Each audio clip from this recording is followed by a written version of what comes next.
Cumprimento a todos com a graça e a paz de Jesus, amém? Amém! Aleluia, glória a Deus. Pode se sentar. Também pode continuar glorificando ao Senhor. Amém? Não tem nenhuma plaquinha aqui que você é proibido de adorar. Dando glória a Deus. Glória a Deus. Louvando seja o nome do Senhor. Queria que você abrisse a sua Bíblia em 2 Pedro, segundo livro de Pedro, né? Epístola de Pedro, capítulo 1, versículo 10 e 11. Glória a Deus. Louvado seja o nome do Senhor, amém? Descanso merecido, glória a Deus. Portanto, irmãos, procurai mais diligentemente fazer firme a vossa vocação e eleição, porque fazendo isto nunca jamais tropeçareis. Pode acompanhar comigo aqui no Data Show, amém? Porque assim vos será amplamente concedida a entrada no reino eterno do nosso Senhor e Salvador Jesus Cristo. Volta o 10, por favor, pastor Felipe. Portanto, irmãos, procurai mais diligentemente fazer firme a vossa vocação e eleição, porque fazendo isto, nunca jamais tropeçarei. Versículo 11: porque assim vos será amplamente concedida a entrada no reino eterno do nosso Senhor e Salvador Jesus Cristo. Amém? Mais uma vez eu quero que você feche seus olhos, curve sua cabeça e oremos. Bendito Deus, eterno Pai, nós clamamos agora, Senhor, o teu nome, Senhor, a tua presença que se faça mais e mais real, Senhor. Venha, Senhor, nos colocar sentado na sala do teu trono e ministre poderosamente ao nosso coração, Senhor. Pai, porque necessitamos, Senhor, de ouvir a tua voz, Senhor. Necessitamos, Senhor, de ser confrontado pela tua palavra, meu Pai. Queremos, Senhor, alcançar o crescimento, queremos ser saciados, queremos ser transformados para louvor da tua glória, meu Deus. Agora fala conosco, em nome de Jesus. Amém. Amém? Você pode dar uma glória a Deus? Louvado seja o Senhor. Objetivo de vida. Amém? Pedro estava pregando aqui e colocando para os irmãos que eles tinham que ter um objetivo na vida deles. Meu irmão, nós estamos falando hoje um dia especial, mais um dia especial, por ser Santa Ceia. É um dia que nós celebramos a morte e a ressurreição de Cristo, amém? E que Ele nos deu a tão maravilhosa graça, né? E pela misericórdia nós alcançamos essa graça maravilhosa. E nós não pagamos nada por isso, mas Ele fez questão de nos dar. E quando nós recebemos essa graça de Deus, nós recebemos a vida verdadeira que Ele nos dá. O que nós temos feito com essa vida? Qual é o seu objetivo nessa vida? Hoje Deus quer nos chamar a tomar uma atitude em prol do reino dele. Você foi chamado, meu irmão, e por um grande propósito, não foi por um pequeno propósito, ou para qualquer propósito. Você foi chamado para um grande propósito. Deus tem uma grande obra na tua vida e Ele vai fazer isso acontecer na tua vida. Aleluia. Desde o momento que nós permitamos isso, né? Desde o momento que você permita isso na tua vida, Deus vai e tem um prazer de fazer isso. Pedro, ele declara aqui que nós, no versículo 10, que assim, dessa forma: portanto, irmãos, procurai fazer cada vez mais firmes a vossa vocação e eleição. Pedro entendeu que se ele tivesse um objetivo de vida, se ele tivesse um propósito maior do que ele mesmo, maior do que o eu dele, maior do que as vontades dele, aquilo faria com que ele não perdesse o foco.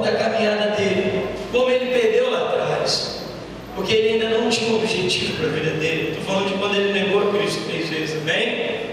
Mas aqui não, aqui já tem um Pedro transformado, um Pedro que aprendeu com as vidas, com os sucessos e com os fracassos, e que ele aprendeu a tornar aquilo ali cada vez mais, cada situação que ele passou, ele aprendeu a criar bases na vida dele, para que ele jamais desviasse do caminho. Então, olha, fazer isso cada vez mais firme. Agora eu queria fazer uma pergunta para vocês. Você sabe para que você foi chamado? Você foi eleito, irmão. Apesar de você não ser político, você foi eleito. Um grande propósito, uma grande obra. E quem te elegeu não foi os homens, não foi o seu pastor, não foi o pastor que está pregando, não foi os ministros de louvor. Quem te elegeu foi o próprio Deus. No mínimo, para você ser ganhador de milhares e milhares, de você ser um referencial. E quando ele olhou para você, ele viu um grande potencial. Ele viu um valente, ele viu um homem, uma mulher valorosa. Apesar de ele ter nos chamado, quando ele nos chamou, às vezes nós estamos malhando, né, lá no trigo, no lagar. Às vezes nós estávamos escondidos, ou estávamos cheios de pecados, e achávamos que não tinha mais jeito para a nossa vida. Meu irmão, Deus teve prazer de te escolher, porque Ele viu em você uma pessoa corajosa, valente e com grande potencial, e que Ele vai fazer da tua vida um referencial. Eu estava conversando com um certo homem essa semana, e eu falei para ele assim: me conta o teu testemunho que eu quero ouvir. Às vezes nós não temos noção das pessoas que estão do nosso lado e do tamanho do chamado que Deus tem na vida delas, de quantos livramentos e quantas coisas Deus livrou ela para colocá-la num lugar alto. Amém? E assim, meu irmão, às vezes você não tem noção do que Deus já fez na tua vida, para que você entrasse aqui hoje, ouvisse essa palavra, que Deus tem um grande propósito na tua vida. Quantos livramentos traz à tua memória agora? Eu queria que você trouxesse à tua memória agora. Quantas coisas Deus já fez na tua vida? Quantas coisas que você achou que chegou no fundo do poço que não tinha mais jeito? Quantas vezes Deus te livrou de uma causa que era impossível você ser livre? Porque Deus tem um grande plano na tua vida. Ele não morreu e ressuscitou à toa, mas verdadeiramente para cumprir João 10:10, para que nós tenhamos uma vida e vida em abundância. Não é material, só no material que eu estou falando, mas por completo ter uma vida abundante em todas as áreas da tua vida. E eu queria que você analisasse, como eu estou analisando aqui. Se você olhar todas as áreas da tua vida, tem áreas que você está cheio, mas tem áreas que já estão vazias, que você está sentindo o chão. É nessas áreas que Deus quer trabalhar hoje na tua vida, e que você cresça e fique, viva todas as áreas da tua vida no mesmo patamar, cheio. Olha só, continue firme. A primeira coisa que nós aprendemos aqui é continuar firme, é estabelecer o propósito de Deus para a nossa vida. Para que Deus me chamou? Foi para pregar aqui, foi para pregar lá fora, foi para ser um empresário, foi para ser uma pastora, um pastor, foi para ser um diácono. Não importa, se Deus te chamou para algo, Ele te chamou para uma grande obra. Eu falo aqui sempre de Estevão porque ele se destacou. Foram 7 homens ungidos com as mesmas características, com as mesmas coisas que um tinha, no outro tinha também. Porque os discípulos, os apóstolos, eles colocaram: olha, eles têm que ter isso, ser cheio do Espírito Santo, ter boa reputação, eles têm que ser assim, assim, assim. Todos eles tinham a mesma característica. Por que só Estevão e o Filipe se destacaram? Porque o objetivo de vida deles era maior do que dos outros. Ele falou assim: eu quero fazer algo que atrai o coração de Deus. Eu não quero estar só aqui, eu vou fazer a minha parte, servir mesmo, vou servir mesmo, mas eu vou levar também um alimento mais sólido para eles, Eu vou mostrar com sinais, prodígios, maravilha que eu sigo um Deus Todo-Poderoso. Ele colocou esse objetivo para a vida dele. Por isso que ele foi destaque. Por isso que Filipe foi destaque. O objetivo é muito importante para as nossas vidas. Eu não estou falando de metas, amém? Estou falando de objetivos. Metas são coisas temporárias. Que a gente estabelece para ganhar algo, algum propósito pequeno. A gente alcançar algo rápido. O objetivo a gente vai levar para o resto da nossa vida. E quando o seu objetivo é entrar no céu, é um dia você se sentar, como Jesus falou aqui, como Jesus fala na ceia. Fala assim: olha, hoje vocês fazem memória de mim, mas vocês vão comer e beber até que eu venha, para que juntos nós possamos fazer isso. Imagina a honra que nós vamos ter em sentar ao lado do Mestre para comer e beber com Ele. Glória a Deus. Porque Ele prometeu que um dia nós vamos sentar com Ele para comer e para beber. Até que Ele venha. Aleluia. Amém? Amém. Quantos querem isso? Eu quero. Mas Pedro está falando aqui, ó. Continue firme no objetivo da tua vida. Não jogue fora aquilo que tu foi eleito para fazer, meu irmão. Mas, pastor, como que eu sei qual é o meu chamado, qual é o meu propósito? Olha, traz experiências passadas para a tua vida agora. Analise o que você foi bom fazendo. O que é aquilo que você fez que te trouxe destaque? Aquilo que você teve o maior prazer em fazer. Foi para isso que Deus te chamou para fazer. E Deus vai te capacitar cada vez mais para você ser melhor daquilo que você já foi. Tirar aquela baixureta lá, baixar a mão da cara. Meus irmãos, tem pessoas que elas não entendem o tamanho do chamado delas. Eu falei que um homem que só evangelizava uma alma por vida, por dia, né? Ele começou a evangelizar com tanto gosto disso, que ele encheu as igrejas todinho no bairro da cidade dele, sem ele saber. Mas foi um propósito de vida que ele colocou com Deus. Ele falou para Deus: Deus, eu vou fazer isso até eu morrer. Eu tenho que evangelizar uma alma por dia. Eu não aceito acordar e dormir sem evangelizar uma alma. Ele encheu as igrejas do bairro dele, da cidade dele. Tem gente que é tão boa, irmão. Eu conheço pessoas que é tão boa conversando, que você não para conversar com aquela pessoa, é tão agradável que Deus vai usando ela não vai nem sentindo. Esse é o chamado dela, para aconselhar. Você vai e Deus vai falando através da vida dela, e tu sai assim: obrigado, Deus, você falou comigo. A gente tem que dar lugar para o nosso chamado. Não dá lugar para a tua vergonha, não dá lugar para a tua timidez. Irmão, é extremamente difícil para mim. Antes de eu subir aqui, o Espírito Santo trabalha. Eu estava como se fosse a primeira vez que eu ia pegar o microfone, eu estava com vários frios na barriga. Ainda estou um pouquinho, né? A perna treme. Esse dia eu fui apresentar um trabalho na faculdade. Eu já estou acostumado, já são vários anos pregando. E quando eu cheguei na frente de todo mundo, eu: ai meu Deus, quanta gente! E todo mundo olhando assim para você, né? Como vocês estão olhando assim para mim? Falei: Deus, ai Deus, filho, calma. Aí eu fui ficando calmo, o Espírito Santo foi deixando eu apresentar o trabalho. Mas a gente não pode negar aquilo que Deus nos chamou para fazer. Amém? Seja livre. Seja livre. Para de se acorrentar. Para de se prender nessas coisas deste mundo. Deus te chamou para liberdade, não para prisão. Deus te chamou para que você visse a vida, olhasse para a vida de uma outra maneira. Se Ele quisesse que você continuasse olhando para a vida da mesma maneira que você estava olhando quando era no mundo, Ele te deixava no mundo. Mas Ele te chamou aqui para te dar uma nova visão.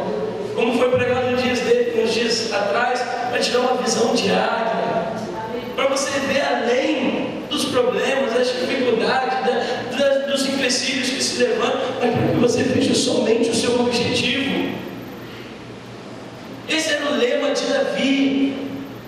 Esse era o lema de Davi. É por isso que ele não se preocupava em ter que sacrificar para Deus alguma coisa que causasse dor para ele, porque o objetivo dele era atrair o coração de Deus, e não importava o preço que ele fosse pagar. Calma aí, vamos estabelecer se nós temos um objetivo ou simplesmente uma meta. Aquilo que você está fazendo até doer em você. Isso que você está fazendo para Deus é além das suas forças, porque era assim que Davi vivia. Era por isso que Deus, quando foi falar dele, falou assim: este homem é para mim um homem segundo o meu coração, é um amigo. Era para ele, por isso que Deus falou de Abraão que ele era um amigo. É por isso que Deus, quando falou de Moisés, falou que ele era como um amigo que conversou com ele face a face. Foi porque esses homens não mediram esforços, pagaram o preço que tiveram que pagar, mas eles queriam alcançar o objetivo deles. Deus falou assim: Davi, eu te escolhi para ser rei, eu que trouxe Samuel aqui, porque eu vejo o que os homens não veem. Os homens podem estar vendo um homem de 1,70m, ruivo como sardinha, como dizem que Davi era, cabelo enroladinho, um menino, mas eu estou vendo um grande rei na minha frente. Eu estou vendo um cara que vai marcar a geração dele, e gerações futuras vão viver de experiências como você viveu, Davi. Aleluia. Falou assim: Deus é comigo, estamos juntos. Foi o que Davi falou. Ele não negou o chamado dele. Ele falou: Senhor, para permanecer firme até o final, eu vou permanecer. Ele teve falhas, como eu e você temos, mas ele soube reconhecer as falhas dele. Falou assim: Senhor, eu vou voltar do ponto que eu errei. Voltou. Buscou Deus com força até o último dia da vida dele. Deixou os mais belos cânticos para que a gente aprenda com ele, as mais belas orações. Mostrou para os filhos dele como que era para ter uma vida cheia da presença de Deus. Foi um referencial e até hoje é um referencial para mim, para você e para todos que conhecem a história de Davi. Amém? Amém. Foi assim com outros homens de Deus também. Tiveram que pagar enormes preços para serem referenciais. Hoje nós temos que ser referencial também, irmãos. Temos que pagar um preço. Eu tenho que ser referencial pelo menos da minha filha. Ela tem que olhar em mim, tem que ver um homem de Deus. Ela tem que olhar em mim, ela tem que sentir o mesmo desejo que eu sinto por Deus, ela tem que sentir nela, porque é o que eu passo para ela. Então eu me propus um dos objetivos da minha vida é ser um referencial, principalmente para minha filha, e para que todos que olhem para mim lá na frente vão ver assim: olha, esse homem, ele pagou o preço, ele foi um louco apaixonado por Jesus. E nós temos que viver desse jeito. Nós temos que alcançar o coração de Deus desse jeito. Eu busco isso porque eu vejo isso na minha família, nos meus pais, que eles buscam ser melhores a cada dia. Eu falo assim: se meu pai busca isso, eu vou buscar, porque eu tenho certeza que é muito bom para a minha vida. Se minha mãe busca isso, eu tenho certeza que vai ser excelente para a minha vida. Eu vejo pela transformação da minha família, meu irmão, minha. Foi a busca deles, o objetivo que eles botaram para a vida deles, de buscar o Senhor e somente o Senhor, e não se desviar desse caminho. Já são, graças a Deus, já quase 11 anos já, buscando o Senhor com força, irmãos. Sabe, se vocês pararem um dia para sentar com a missionária, com a pastora Creuza, com o pastor Henrique, pede para ele contar um pouquinho do testemunho deles, além daqueles que a gente já está cansado de ouvir. Mas o íntimo deles, assim: como que foi que o Senhor venceu todas as coisas que você passou ali, que você passou para a gente? Senta, e vocês vão aprender muitas coisas. Muitas coisas eu sei que eu, minha esposa e minha filha não vai passar, porque eu aprendi com eles, porque eu aprendi com a vida deles. Então, onde eles acertaram, eu tomei para a minha vida para acertar também. Eu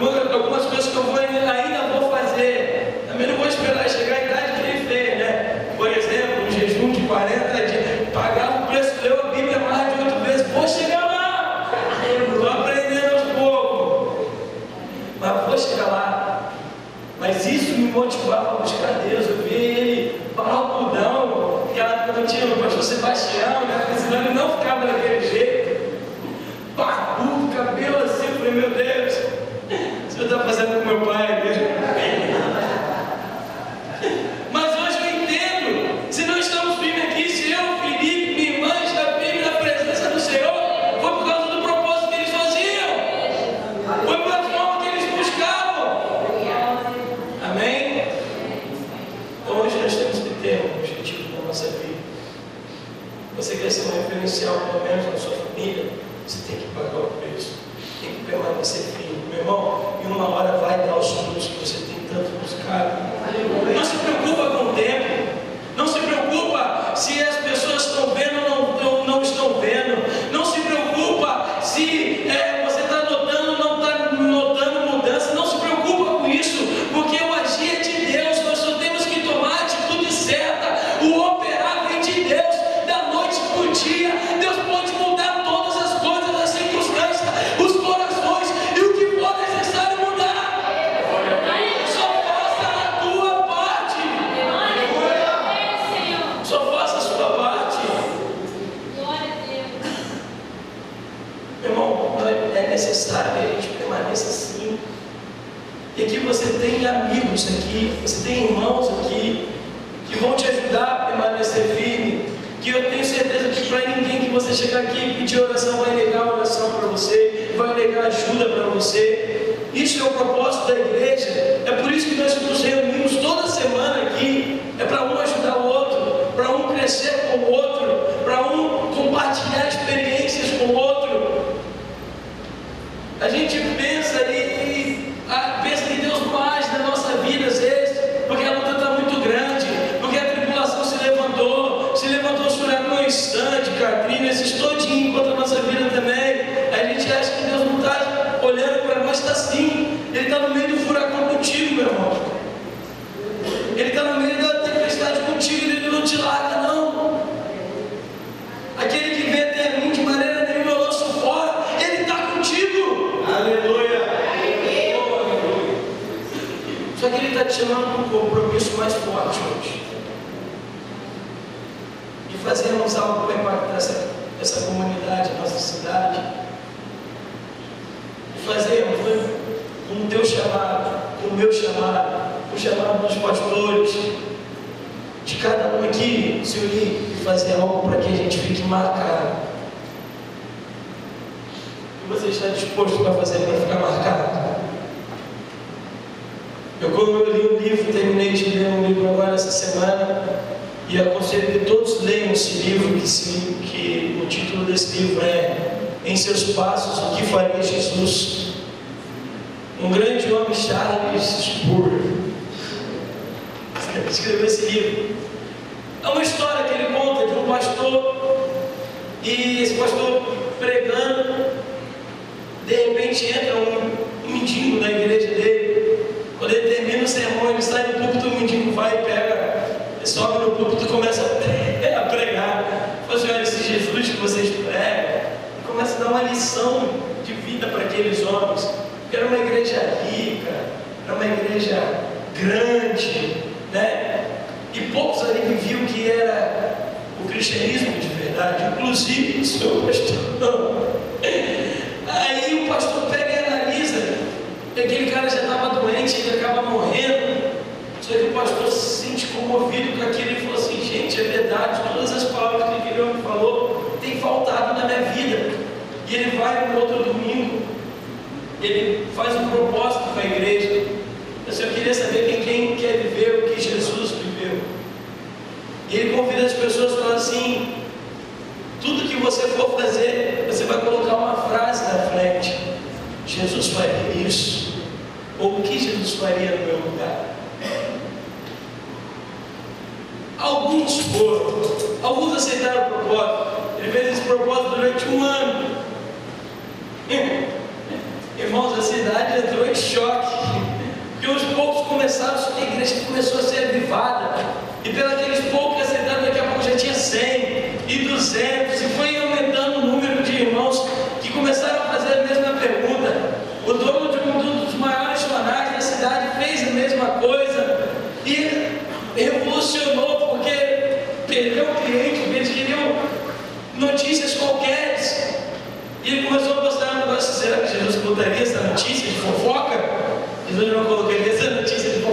tirou a fofoca do jornal?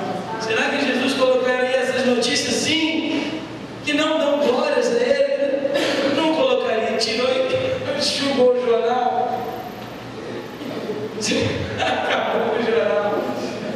E a outra foi chamada, a outra tinha uma voz linda, igual a pastora Raquel, e ela foi chamada para cantar no melhor concerto que tinha lá da cidade, que viajava todos os Estados Unidos, porque a voz dela era diferenciada, né? Igual a pastora Raquel, e o salário era altíssimo. E ela perguntou assim: Jesus, deixa eu fazer isso, deixa eu ir no lugar. E ela mesmo não se respondeu, assim: Jesus, não iria no lugar. A cidade toda ficou doida com ela. A família dela, a mãe dela, que era louca pela carreira, que ela tivesse uma carreira de cantora famosa, ficou doida com ela. Falou assim: não, Jesus não faria isso. E assim eles foram vivendo, e foram mudando. Claro que as pessoas têm que ver Jesus em nós, e as pessoas começaram a ver essas pessoas de forma diferente. E muitas coisas aconteceram naquela cidade, naquela igreja, o avivamento chegou àquele lugar. Isso tudo foi uma história que o pastor escreveu no livro. E depois desse livro completo, agora, há pouco tempo, em 1989, uma igreja, uma líder de jovens, pegou esse livro e começou a ler. Fez todos os jovens da igreja dela lerem. Mais de 40 jovens, 30, 40 jovens. E eles falaram assim: nós vamos viver com este objetivo de vida a partir de hoje. Tudo que nós vamos fazer, nós vamos perguntar se Jesus vai vir no nosso lugar. Essa igreja marcou. E hoje é uma das maiores igrejas que tem no mundo. É o maior grupo jovem hoje dos Estados Unidos. Tem quase 500 mil de jovens. Uma atitude. Uma igrejinha que tinha menos de 100 pessoas, como nossa aqui. Mas 30 jovens decidiram fazer a diferença. E até hoje, se vocês procurarem a história dele na internet, depois quando vocês comprarem esse livro, vocês poderão ver que eles marcaram. Claro que não é fácil, meu irmão, porque a gente tem que ir contra o nosso eu. Mas se você tem um objetivo na tua vida, que é alcançar o coração de Jesus, não importa o preço que você vai pagar, vale a pena. Aleluia. Vale a pena pelas experiências que eles passaram. Vale a pena por tudo que vai acontecer na tua vida e pela intimidade que você vai ganhar com Deus. Vale a pena. Para nós encerrarmos, eu queria que você abrisse a sua Bíblia em Filipenses, versículo 11.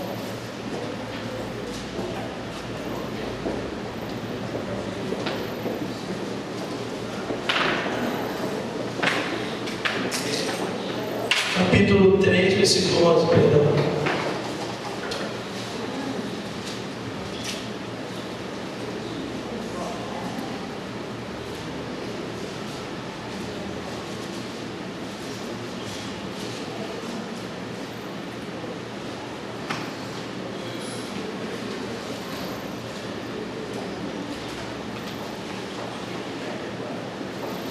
O versículo 11 diz assim, 3:11. Para ver se de alguma maneira eu possa chegar à ressurreição dos mortos, não que já tenha alcançado ou que seja perfeito, mas prossigo para alcançar aquilo para o que fui também preso por Cristo Jesus. Versículo 13. Irmãos, quanto a mim, não julgo que o haja alcançado, mas uma coisa faço, e é que, esquecendo-me das coisas que atrás ficam, e avançando para as que estão diante de mim, prossigo para o alvo, pelo prêmio da soberana vocação de Deus em Cristo Jesus.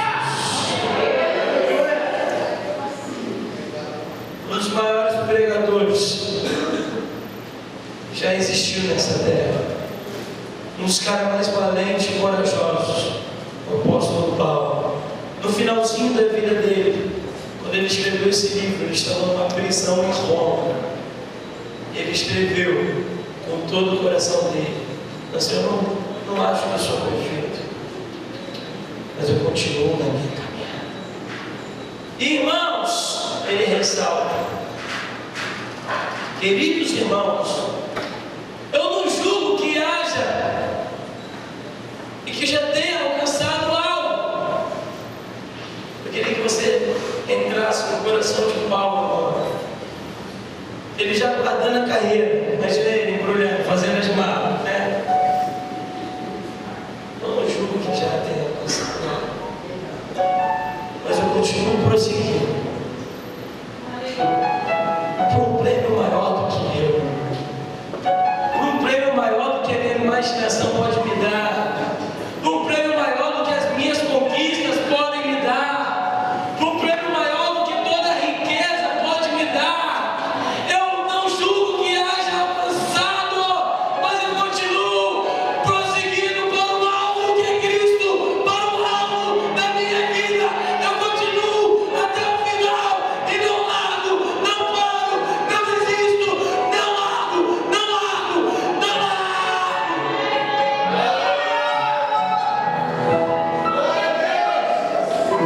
Um homem, os seus 80 e tantos anos, não sei quantos anos Paulo morreu, mas já velhinho, cansado de apanhar, de sofrer prisões por fazer o bem,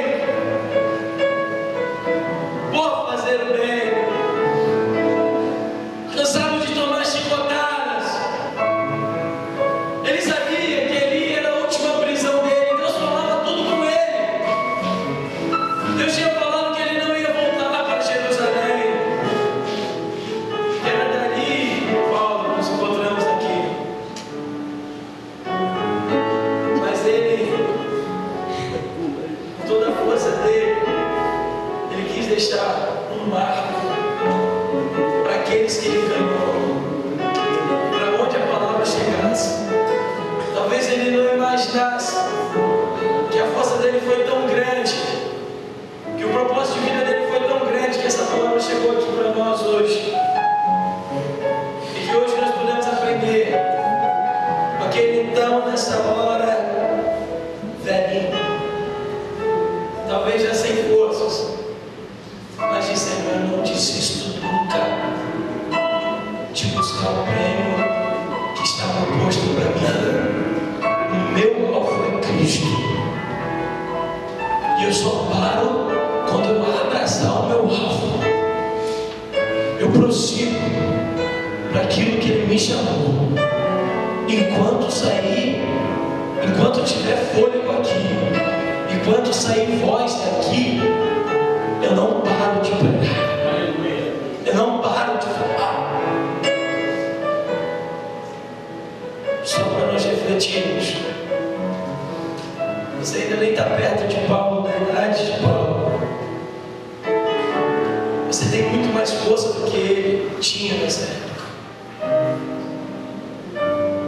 Você tem o mundo todo para ganhar. Não desista por bobeiros ou grandes coisas. Não desista. Não desanime. Ainda que as lutas sejam grandes, mas tenha um foco como Paulo tinha. Mantenha o foco. E Cristo vai estar contigo onde quer que você esteja. Esteja firmado nele, firme na sua eleição nele, e cumpra o teu chamado em Deus. Porque essa tribulação, essa pouca tribulação, essa leve momentânea tribulação,